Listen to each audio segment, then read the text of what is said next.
I need to be very grateful and feel a little guilty that the circumstances of so much adversity as a child, of being an immigrant, not speaking the language, getting picked on for that, being terrible at school, not being great at sports, that because my entire childhood was adversity, that I fell in love with losing.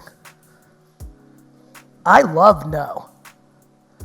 I love your judgment. I love you telling me I'm not or I can't. I'm used to it. I can't believe that I stand here today during this time and have now understood that all the stuff that sucked as a child, all that adversity is completely the foundation of my success. That we live in a generation now of so much prosperity for so long, and we have over-coddled 2 generations of adults that most people just can't deal with adversity, which is the biggest reason people struggle with putting out content on the internet, because they can't deal with the judgment.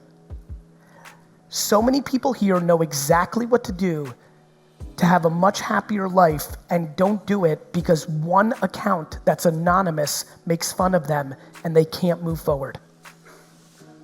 That is interesting ass shit. And so I'm spending more time trying to figure out how to unlock that. I talk more and more about, if I can get one person here to leave today to go home and actually have a conversation with their mom, their dad, or their spouse and actually tell them what they're thinking and actually tell that person in their face why they're so upset with them because they continue to spew negativity and no to them, which is what's actually stopping them from living their life. If I can get one person to do that here, that would be a good use of my time in New Zealand on this trip, right? So to me, that's what I think about. I think about today I spoke to 3 separate people, 2 employees and a friend, who were completely incapable of being the bigger person in every situation. I push so hard for them to be the bigger person. They act like the bigger person, the person doesn't reciprocate, and they completely crumble. They're mad that they were the bigger person. They feel, it's incredible to watch people feel crippled by the thought that somebody's getting over on them. It is devastating for me to see that people struggle with the idea that kindness is the strength, not the weakness. So many of you are being told to be less kind and less of a pushover and charge more and stand up for yourself, and it's ludicrous talk. Kindness is the ultimate strength in our society. It's true. It's true. And when you deploy it and you give more to your customer, to your audience, when you're actually putting out content that isn't a trick to get into a funnel, your free 7-day trial that's a complete piece of shit to really get somebody to sign up and pay is dog shit. Dog fucking shit. When the intent of what you do is selfish, you will lose. And here's why. I don't know if you've heard, but now there's a thing called the internet.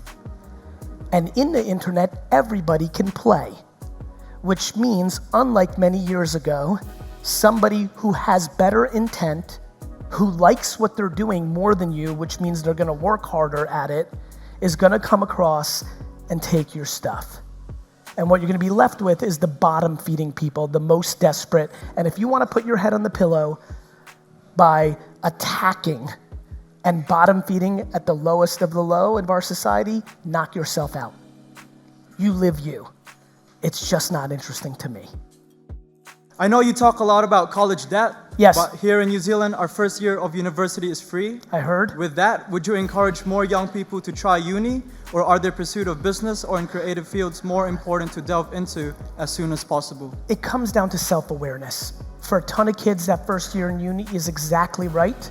And for other kids, it's right for them to go and do their creative journey, go travel to America, start a side hustle. The biggest thing I'm worried about when I talk about my real disdain for the American school system is that means you have to be the alternative is you have to be an entrepreneur. It's just not true. I think a lot of people should go work and not collect debt and have a head start, because American colleges with all the debt they have don't mean jobs anymore like they did in the 70s. When you have something for free, just because it's free doesn't mean it's good. Yeah.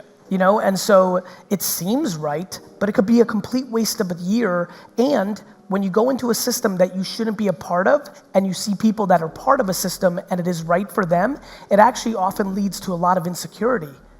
You know, people start asking, why is everybody else here at uni having a great time? And I hate it, which gets them into a dark path. So I think it's a self-awareness game, and I think the most important thing, and as I look at young people, I always try to remind them, by the way, not only young people, old people, me, 40s, 50, 80, 90, like, we struggle with contextualizing time. Life is fucking long. Like, as much passion as I have for 20-year-olds, I have way more passion for 50 and 60-year-olds, because they're thinking about wrapping it up, and they're not even halfway home. The fuck are you, who here is between 50 and 60?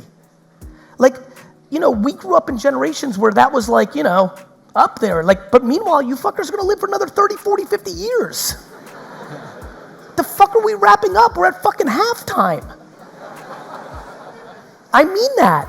And we need to think that way. Everybody's winding it down, playing defense, wrapping it up. Let's go on triple offense. You're in the prime now. You know what not to do. And you've got half your fucking life in front of you. So your 1 year of going entrepreneur or going uni, or, you know, is not gonna mean shit. Yeah. Yeah. It's the answer is right to all of it. Yeah. What would you recommend for the young people who are figuring out their thing in life, who are also overwhelmed by the number of things they try and the number of information and courses they consume?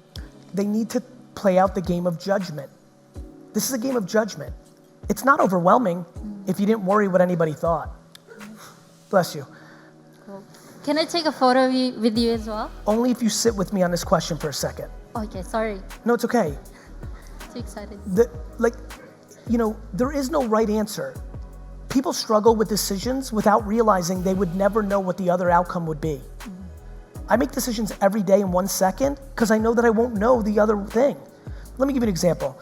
I famously passed on Uber twice in the angel round from one of my best friends. The worst financial decision I've ever made.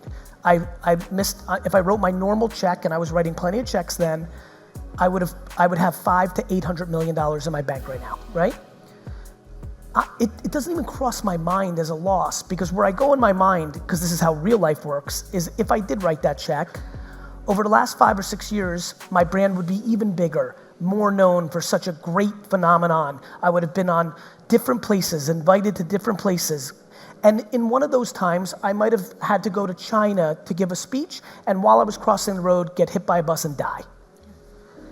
No, I mean this. I'm fascinated by people's inability to not understand this shit is not binary, right? You might have picked the wrong person to marry, but the other person might have gotten cancer, and that devastation might have put you in life's depression. Like, there's so many variables. I don't understand why people think like it's one way or the other. It's just, life is gray. This shit is not black and white. It's easy to make a decision with all these choices and information. Pick one. Okay. Okay. Thank you. So I know you're a big advocate for eating shit for a couple of years so you can have caviar for the rest of your life. Yes. But you're also a huge advocate for happiness over money. Huge. So my question for you is, as a 20-year-old, I'm pretty young, got my whole life in front of me. Yeah. Would you recommend picking progression or happiness? Happiness. Happiness is progression. Okay. Got it? That's the confusion, brother. The question was confused. Happiness is the fucking progression. What progression? Title? An extra zero in your bank account? Buying dumb shit? Happiness is the fucking progression. Okay, thank you. You're welcome. Can I grab a photo?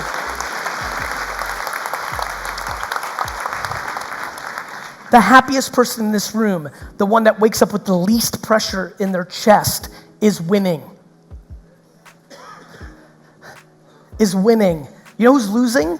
The one who's so insecure that they're desperate to cheat, to make money, to buy shit, to impress people they don't even like. We need to change the fucking game. We need to change the conversation. Enough. Enough.